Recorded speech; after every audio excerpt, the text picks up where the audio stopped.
Third oral question, Earl Russell. I beg leave to ask the question standing in my name on the order paper.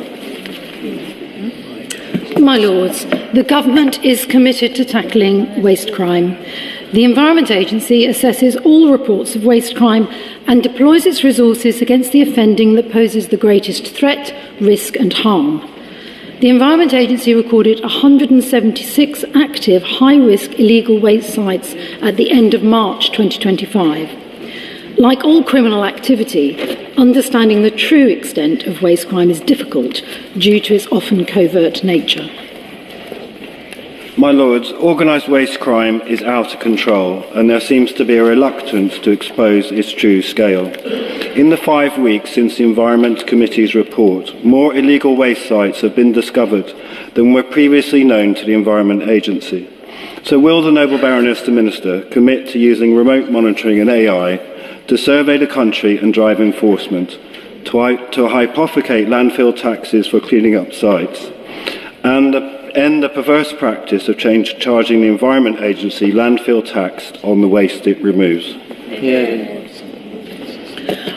The Government is committed to the introduction of digital waste tracking, and the analysis of data that this brings will enable us to provide a significant asset for regulators and enforcement bodies in the fight that we have against waste crime.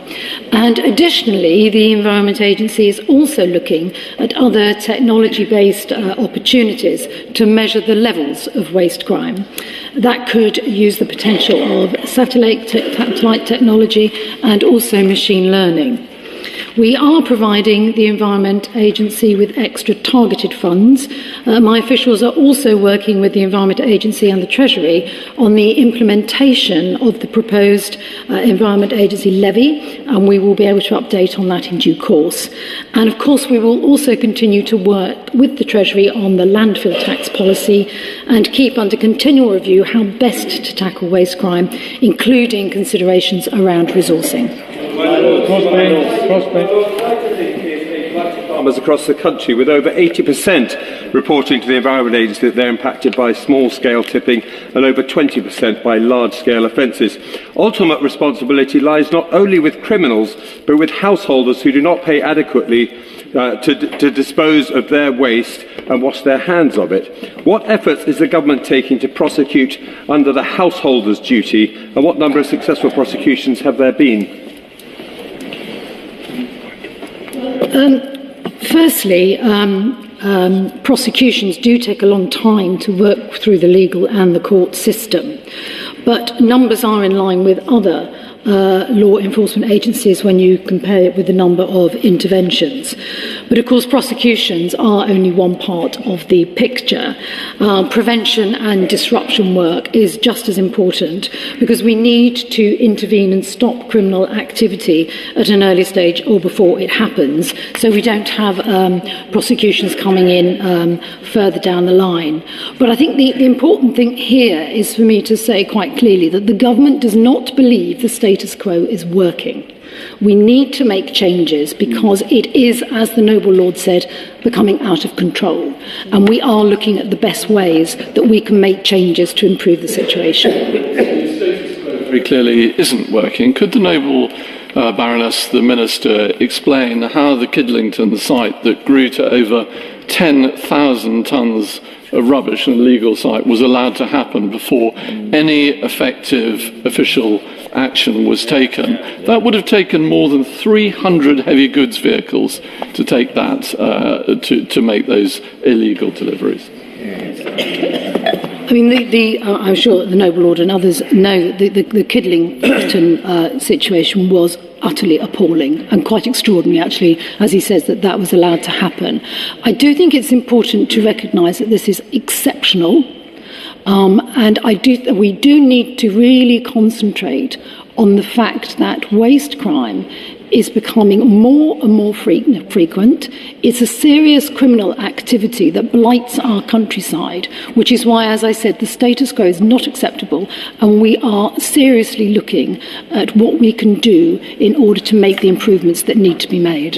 My Lords, the Noble Lady, the Minister's Department, have confirmed Thank you. The Noble Lady of the Minister's Department has confirmed in answers to a series of written questions from me that neither the government nor local authorities have any responsibility for dealing with the disposal of material dumped by third parties on private land. Criminals are, of course, aware of this and with impunity target fields and tracks off the immediate public highway verges. The victims typically lack the money or the expertise to remove illegal waste and yet are told that it's down to them to deal with it. Does the Noble Lady the Minister feel that this state of affairs is just? And does the government have any plans to address it and give practical assistance to the victims? Well, as I said, we don't think the status quo is working. What we need to do is look at how tidying up, tackling waste crime, both from the start but also from the clearing up end of things, is properly resourced, and that the criminals who are carrying out this illegal activity are caught and dealt with. Now, it's difficult because of the nature of where it happens, as the Noble Lord said. But again, we are working across government in order to look at the best way we can tackle this, because unless we all come together across government, we are not going to resolve this issue. The Environment Agency may be good at prosecuting a known farmer who damages a river or a known factory which is a chemical spill, but fly tipping is now national organised crime on a mega scale at over £1 billion per annum, and I think it's beyond the competence of the Environment Agency to tackle it. Now, on the DEFRA-led Joint Unit for Waste Crime, there's also the police, there's HMRC, and there's a National Crime Agency. Now, as interested as the Noble Lady said, she's got to do things differently. The status quo is not an option. So would she now consider making the National Crime Agency the lead agency in that unit to tackle this growing national problem, doing incalculable damage to some of our finest countryside and our SSSIs? Well, I think we are quite happy to look at all options on how to move forward, because the situation is not acceptable. But just looking at the Environment Agency's role in waste crime enforcement, the total budget has increased to by more than 50%. That's a £5.6 million increase from the previous year, which has allowed the EA to actually double the size of the Joint Unit for Waste Crime. So we are investing financially in tackling this, and that means the EA has overall increased its frontline criminal enforcement resource in the JUWC, and we've also brought in more staff. 43, I think, is the number. So we are investing in how we are operating at the moment quite significantly, but we also need to consider how we can make changes to improve the situation. My Lords. My Lords. Next, then we'll go to Honourable Friend. My Lords, I declare an interest as Chair of your Lordship's Committee on the Environment and Climate Change, which produced the report on waste crime. My Lords, the Environment Agency wrote to the Committee on the 16th of December stating that 749 new illegal waste sites had been found in the year from 2024 to 2025, compared to 427 the previous year. Clearly, the system is broken, not just failing. Two of the most devastating sites are in Kidlington and Bickershaw, Wigan.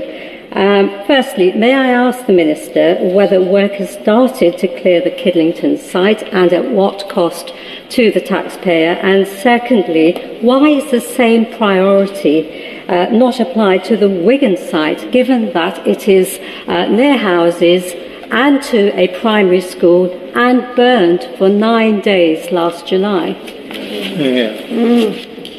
Well, the Environment Agency's exceptional operation decision to progress works to entirely clear the site at Kidlington of waste was following new information and advice from the Fire and Rescue Services that indicated that there was increased possibility of a fire at the site, which is why they moved in to do this.